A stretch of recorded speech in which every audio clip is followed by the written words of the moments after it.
की आवाज में आज बात एमपी में भात के भ्रष्टाचार की। भात यानी कि चावल। कोरोना काल में जब पूरे देश में लॉकडाउन लगाया गया तब सरकार ने दावा किया कि किसी गरीब को भूखे नहीं सोने दिया जाएगा। सरकार की तरफ से गरीबों को राशन भी बांटा गया, मगर राशन में आए चावल इस क्वालिटी के थे कि उन्हें इंसान खा ही नहीं सकते, वो जानवरों के खाने के लायक ही थे। मामला पीएमओ तक पहुंचा तो शिवराज सरकार एक्शन में आ गई। मामले की जांच ईओडब्ल्यू को सौंप दी करने की कोशिश करेंगे। एक खास पैनल भी हमारे साथ जुड़ेगा, लेकिन आइए हमेशा की तरह सबसे पहले देखते हैं एक रिपोर्ट।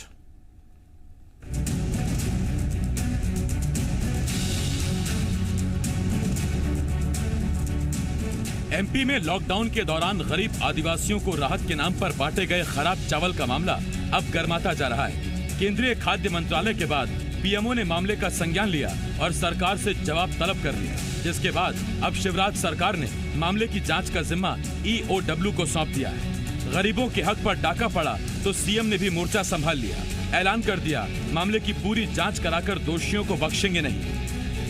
साठगांठ करके जो भी संबंधित पक्ष हो, अच्छे चावल को बाहर बेच देते हैं और घटिया चावल जाता है राशन की दुकान पे। इसलिए मैंने फैसला किया है कि ईओडब्ल्यू ठीक से जांच करें। यानी अब ईओडब्ल्यू ही जांच करके बताएगा कि किसने गरीबों के हक का चावल डकार लिया। मगर ईओडब्ल्यू की जांच से पहले ही दोनों बड़े सियासी दल गरीबों से हुए मजाक के लिए एक दूसरे को जिम्मेदार ठहराने लगे। चावल वितरित की गए वो जानवर या भेड़ बकरी भी नहीं खा सकते, जिसका टेस्ट केंद्र सरकार ने कराया और 52 टेस्ट फेल हो गए, उसमें इतना खराब चावल था। इसमें कल माननीय मुख्यमंत्री जी ने बहुत ही सख्त कार्रवाई की है। वहाँ के प्रबंधक को निलंबित किया गया है। मिलर्स के खिलाफ एफआईआर हुई है और पूरी जांच के आदेश दिए गए हैं। बीजेपी कांग्रेस पर आरोप लगा रही है कि कमलनाथ सरकार ने ही इन चावलों की खरीदी की, जबकि खास बात यह है कि पिछली सरकार में खाद्य आपूर्ति विभाग प्रद्युम्न सिंह तोमर के पास था, जो अब शिवराज सरकार में ऊर्जा मंत्री। तोमर ने मामले पर खुद को पाक साफ बताकर सारा ठीकरा कमलनाथ पर फोड़ दिया। हाँ, कांग्रेस शासनकाल में खरीदा गया होगा। आपको कुछ जानकारी है? मेरी जानकारी, उस समय सर्वेसर्वा मध्य प्रदेश के मुख्यमंत्री कमलनाथ जी होते थे। दरअसल कोरोना काल में सरकार ने हर गरीब के घर अनाज भिजवाया ताकि कोई गरीब भूखा न सोए, मगर मंडला और बालाघाट जिले के आदिवासियों को जो चावल सरकार की तरफ से दिया गया वो जानवरों के खाने के लायक था। और इस बात की पुष्टि उस जांच से हुई जो केंद्रीय खाद्य मंत्रालय ने शिकायत के बाद करवाई थी। तभी से इस मामले में सियासत ने तूल पकड़ लिया। खास बात यह भी है कि मंडला और बालाघाट से जो सैंपल लिए गए थे उसकी रिपोर्ट मंत्रालय ने 21 अगस्त को एमपी खाद्य विभाग को भेज दी, मगर विभाग के मंत्री को एक दिन पहले तक भी इस मामले की जानकारी ही नहीं थी। अब सवाल ये उठ रहा है, क्या ऐसे ही गरीबों को राहत दी जाएगी? सवाल ये है, क्या इस घोटाले में सिर्फ राइस मिलर्स ही जिम्मेदार है? और सवाल ये कि गरीब आदिवासियों को इंसाफ की उम्मीद इसीलिए बढ़ रही है क्योंकि मामला पीएमओ तक पहुंच गया है। हरीश दिवेकर, ज़ी मीडिया, भोपाल। बहुत सारे सवाल हैं जिनके जवाब जानने की कोशिश करेंगे। चूंकि मामला गरीबों से जुड़ा हुआ है, संवेदनशील है, इसीलिए विपक्ष भी इस पर हमलावर है, सियासत भी जमकर हो रही है। तीन खास मेहमान हमारे साथ जुड़ रहे हैं। हमारे साथ बीजेपी के सीनियर विधायक यशपाल सिसोदिया साहब, इसके साथ साथ प्रदेश कांग्रेस के उपाध्यक्ष डॉक्टर रामकिशोर दोगने साहब और एसोसिएट एडिटर जी मध्य प्रदेश छत्तीसगढ़ हरीश दिवेकर जी भी हमारे साथ जुड़ रहे हैं। मैं आप तीनों का बहुत बहुत स्वागत करता हूं। लेकिन सबसे पहला सवाल मेरा यशपाल जी आपसे। यशपाल जी, आप भी बड़े संवेदनशील नेता हैं, गरीब की एक आवाज पर आप भागे भागे चले जाते हैं, मुख्यमंत्री भी संवेदनशील हैं, तो ऐसे में जब बार बार मुख्यमंत्री मंचों से कहते हैं कि अमीरों से थोड़ा टैक्स लेकर अगर गरीबों को रोटी चावल देना पड़े तो उसमें गलत क्या है? ऐसी संवेदनशील सरकार में इतनी असंवेदनशील घटना घटी कैसे? देखिए आसिफ भाई, निश्चित रूप से आपने जो संवेदनशीलता की बात कही है, मुख्यमंत्री सरहद संवेदनशील है। 1 रुपए किलो गेहूं, 1 रुपए किलो चावल और 1 रुपए किलो नमक दिए जाने का सबसे बड़ा फैसला भी यदि कहीं हुआ है तो मध्य प्रदेश में ही हुआ था। यह बात सही है, जिस गंभीर मुद्दे पर आपके लोकप्रिय चैनल ने GMPCG ने इस मामले को चर्चा के दौरान आज उठाया है और मुझे भी सौभाग्य मिला इस डिबेट में भाग लेने को लेकर के। आसिफ भाई, मैं इतना जरूर कहना चाहता हूं कि ये जो घटियापन आया है जिसको जानवर भी नहीं खा सकते, अगर उनको जानवरों को खिलाए तो वो भी नहीं खा सकते हैं। वास्तव में मन को उद्वेलित करने वाला ये घटनाक्रम आया है आसिफ भाई। आप देखें कि मंडला और बालाघाट वह क्षेत्र है जहां पर वनवासी रहते हैं, आदिवासी क्षेत्र की बाहुल्यता है, और ऐसे में अगर पीएमओ ने इसकी गंभीरता को समझा और अगर टाइम्स ऑफ इंडिया में समाचार प्रकाशित होने के तत्काल बाद अगर आसिफ भाई सबसे पहले किसी ने संज्ञान में लिया तो माननीय मुख्यमंत्री शिवराज सिंह जी ने लिया है। और माननीय शिवराज सिंह जी चौहान के इस घटनाक्रम को जिस प्रकार से उन्होंने संवेदनशीलता के साथ जोड़ा और इस पर तत्परता दिखाई, मैं आभार व्यक्त करना चाहता हूं कि जिस मामले को मीडिया के माध्यम से उठाया है, वहां के विधायक जी ने उठाया है, अन्य लोग इसको संज्ञान में ले रहे थे, और तब यदि सैंपल लिए गए हैं आसिफ भाई तो सैंपल सरकार के निर्देश के कारण लिए गए। लिपापोती की जा सकती थी, नहीं यशपाल जी, लिपापोती हुई कि नहीं हुई, मैं तो आपसे सिर्फ इतना पूछ रहा हूं कि एक मंत्री विभाग में क्या काम करते हैं? अगर अधिकारी ही चावल बांट रहे थे, अधिकारी ही जवाबदेह हैं, तो फिर मंत्री का वहां काम क्या है? मंत्री किस लिए होते हैं? बिसाऊ लाल जी जो खुद इसी समाज से आते हैं और उसी समाज के आदमियों को अगर ऐसा चावल बटा, तो मैं तो पूछ रहा हूं कि मंत्री की कोई जवाबदारी है कि नहीं है? देखिए, जवाबदारी सरकार की, जनप्रतिनिधियों की, मीडिया की, जनसामान्य की, सामाजिक स्वयंसेवी संगठनों की, सबकी होती है आसिफ भाई इस मामले में, मैं इस बात से इनकार नहीं करता। लेकिन यदि घटनाक्रम उभर करके सामने आया है तो माननीय मुख्यमंत्री जी ने, सरकार ने इसमें कोई कोताही नहीं बरती है। पीएमओ से हलचल हुई है और हलचल होने के बाद भी अगर सैंपल लिए गए, और अगर आप ही का मैं रिपोर्ट पढ़ रहा था, कई मिल और वेयर हाउस अभी बंद कर दिए गए, सील कर दिए गए। माननीय मुख्यमंत्री जी ने अपने ट्विटर अकाउंट के माध्यम से बताया कि ईओडब्ल्यू से इसकी जांच की जाएगी, जांच कर साक्ष्यों को सामने लाया जाएगा और सत्य उजागर होगा ही। ये माननीय मुख्यमंत्री जी की दृढ़ इच्छा शक्ति है। यशपाल जी, मैं इस पर लौट रहा हूं आपके पास। जी यशपाल जी, मैं आता हूं। निलंबित किया गया है। जी यशपाल जी, मैं आपके पास आ रहा हूं। दोगुने साहब, इससे पहले कि मैं आपके पास आऊं, हरीश जी पहले मैं आपके पास आ रहा हूं। हरीश जी, बार बार यशपाल जी बीजेपी की तरफ से जो दलील दे रहे हैं कि पीएमओ से इशारा हुआ और सरकार ने ईओडब्ल्यू को जांच सौंप दी, मैं तो पूछ रहा हूं कि पीएमओ तक ये मामला गया क्यों? मंडला बालाघाट दिल्ली में नहीं है, मंडला बालाघाट मध्य प्रदेश में है। राज्य स्तर तक शिकायतें जो हुई उसका कोई समाधान नहीं निकला। तब जाकर जब यहां के कुछ स्वयंसेवी संगठनों ने केंद्र सरकार की गुहार लगाई, तब जाकर मामला पीएमओ में पहुंचा और सरकार एक्शन में आई। क्या ये बात सच नहीं? मामला पहुंचना ही नहीं चाहिए था, यहीं से कार्रवाई शुरू हो जानी चाहिए थी।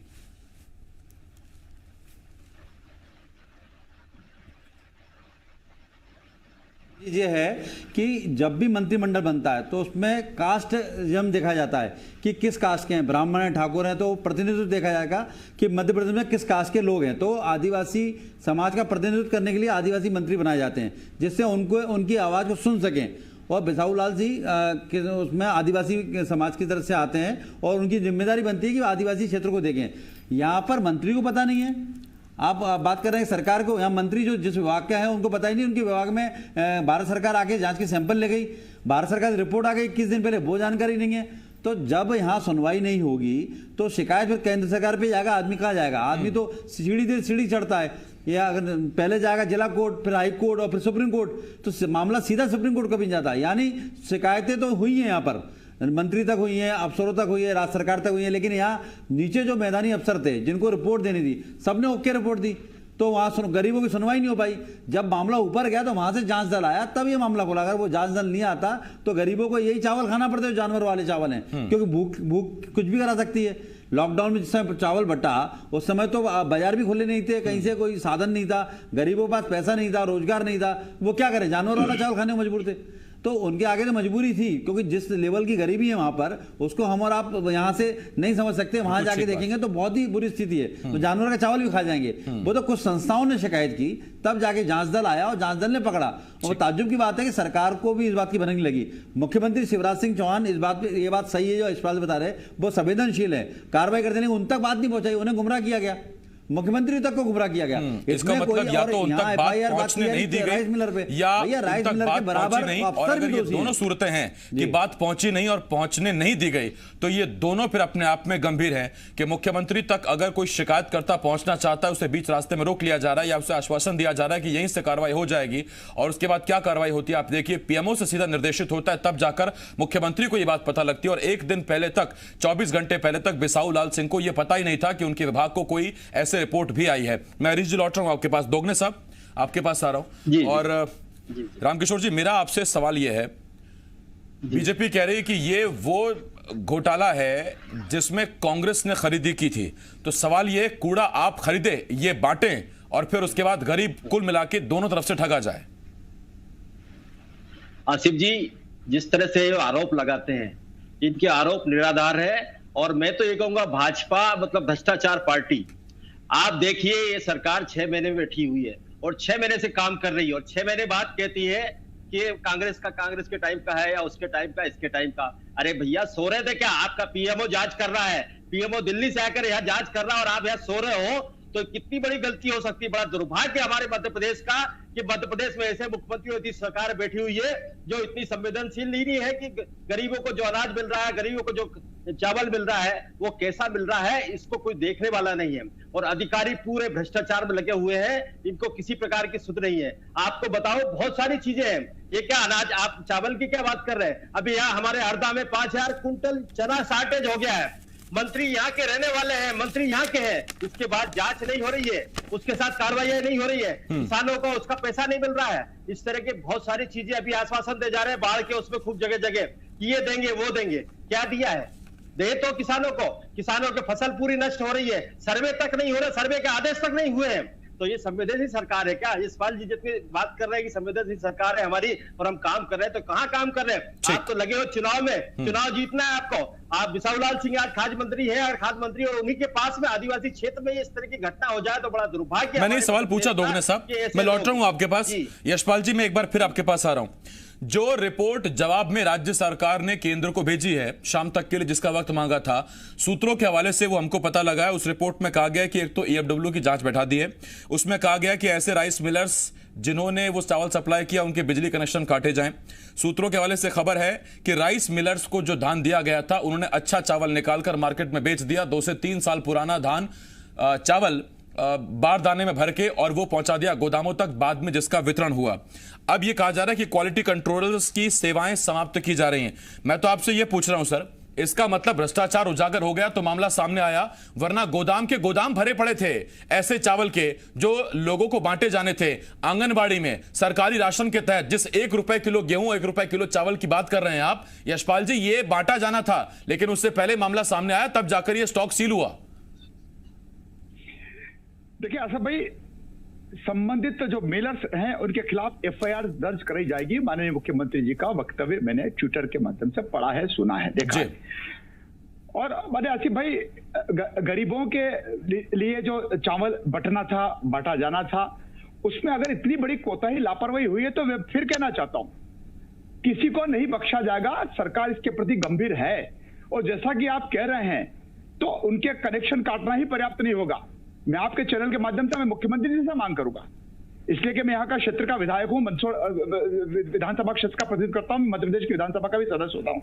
वास्तव में इतनी बड़ी अगर त्रुटि गड़बड़ी हुई, इतनी बड़ी कोताही बरती, तो वो मैदानी अफसर जिन्होंने आसिफ भाई कोताही बरती है, उनके ऊपर सरकार कदापि रहम नहीं बरतेगी, ये मैं आपको आश्वस्ति देता हूँ।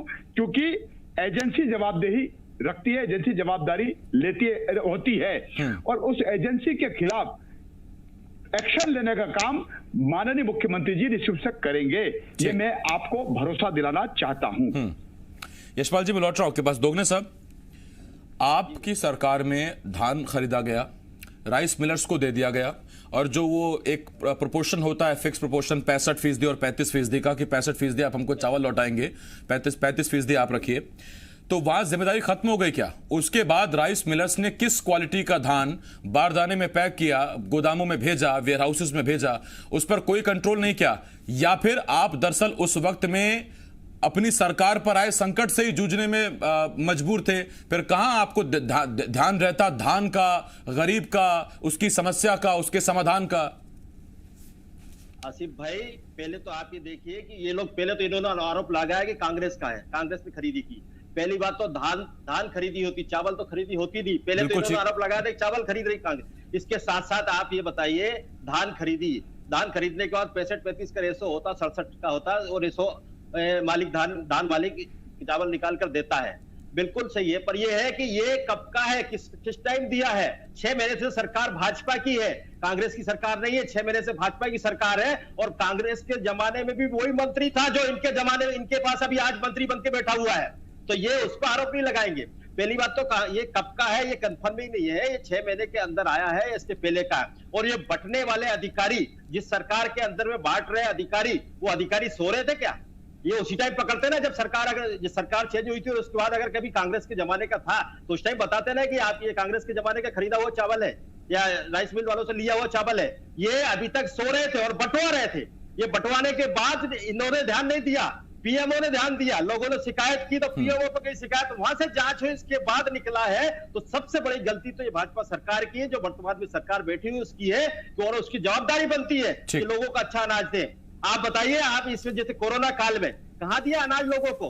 लोग पैदल जाते रहे, खाना खिलाने की आप बात कर रहे हैं, खाने पैकेट कुछ नहीं दिए गए सरकार की तरफ से, कुछ नहीं है, सामाजिक संस्थाओं ने पैकेट बांटे। अरे सर, हम तो बार बार कह रहे हैं कि ऐसा खाना खाने का फायदा क्या है? अगर खाना दिया भी जा रहा है तो ऐसा खाना किस काम का कि जिसे आदमी खा के वक्त से पहले ही मर जाए? मैं लौट रहा हूं दोगने सब आपके पास। हरीश जी आपके पास आ रहा हूं। हरीश जी, 2 बातें हैं। पहली बात, शुक्र है सरकार ने ग्रुप ऑफ मिनिस्टर्स बनाकर पिछली सरकार के कार्यकाल की कोई जांच नहीं बैठा दी, वरना बात वही होती कि पहले शुरुआत में जो ग्रुप ऑफ मिनिस्टर्स बनाया गया कि पिछली सरकार के कार्यकाल की जरा जांच कीजिए, उन्हीं मंत्रियों को जिम्मा दिया गया जिनके पास कोई ना कोई विभाग रहा, तो कम से कम यहां एक बात तो ऐसी नहीं हुई। दूसरा, ईओडब्ल्यू को जो जांच दी गई है, अब ईओडब्ल्यू क्या अपने जांच के दायरे में यह शामिल करेगी कि प्रद्युम्न सिंह तोमर के खाद्य आपूर्ति मंत्री रहते ये गड़बड़ी में उनकी क्या भूमिका थी, या फिर वो इसमें शामिल थे कि नहीं थे, उनको इसकी जानकारी थी कि नहीं थी?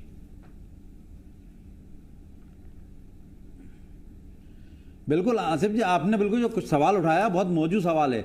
ये पूरी जांच वापस से केंद्रित हो रही है, जिस तरह हम लगातार पड़ताल कर रहे हैं, हमें जो खबरें आ रही हैं, मंत्रालय के अफसर पूरी जांच को गोदाम के क्वालिटी कंट्रोल इंस्पेक्टर के ऊपर और जिला प्रबंधक जो हैं वहां तक सीमित करना चाह रहे हैं, जबकि जिले के कलेक्टर के अधीन एक खाद्य सुरक्षा अधिकारी होता है, उसकी भी जिम्मेदारी होती है, और खाद्य नियंत्रक अधिकारी उसकी जिम्मेदारी होती है, कलेक्टर की जिम्मेदारी होती है। उसके बाद नागरिक आपूर्ति निगम के जीएम की माफ की एमडी की जिम्मेदारी होती है। उसके बाद नागरिक आपूर्ति निगम के प्रमुख सचिव की जिम्मेदारी, उसके बाद नागरिक आपूर्ति विभाग, खाद्य विभाग के मंत्री की जिम्मेदारी होती है। लेकिन जांच यहां तक नहीं आएगी, जिला कलेक्टर तक भी मामला नहीं पहुंच रहा, ये मामला बहुत नीचे लेवल पर दब जाएगा। और जिस तरह हमारे पास खबर आ रही है, केवल जिला प्रबंधक वहां जो गोदाम के थे और जो नागरिक आपूर्ति निगम के और जो कंट्रोलर थे, इन पर कार्रवाई हो चुकी है, यहीं तक मामला से बढ़ जाएगा। और बच्चे को राइस मिलर जिन्होंने गड़बड़ी की है, लेकिन जो नेक्सस है, जो 10 साल से काम कर रहा है, 8-10 साल से, उस नेक्सस को अगर कड़ी पकड़ेंगे और सही सारे की जांच हो तो हो सकता है बड़े बड़े लोगों के नाम सामने आए। बहुत शुक्रिया, वक्त मेरे पास खत्म हो गया। हरीश जी, यशपाल जी, दोगने साहब, बहुत शुक्रिया आपका हमारे साथ जुड़ने के लिए।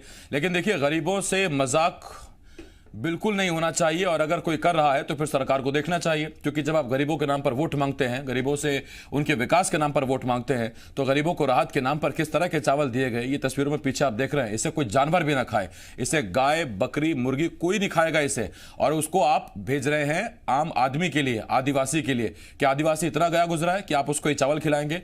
ये किसकी जिम्मेदारी थी? हालांकि अब ईओडब्ल्यू की जांच हुई है, जांच की रिपोर्ट का इंतजार कीजिए और तब देखेंगे कि जांच की रिपोर्ट में कौन दोषी पाया जाता है और किस स्तर का दोषी पाया जाता है।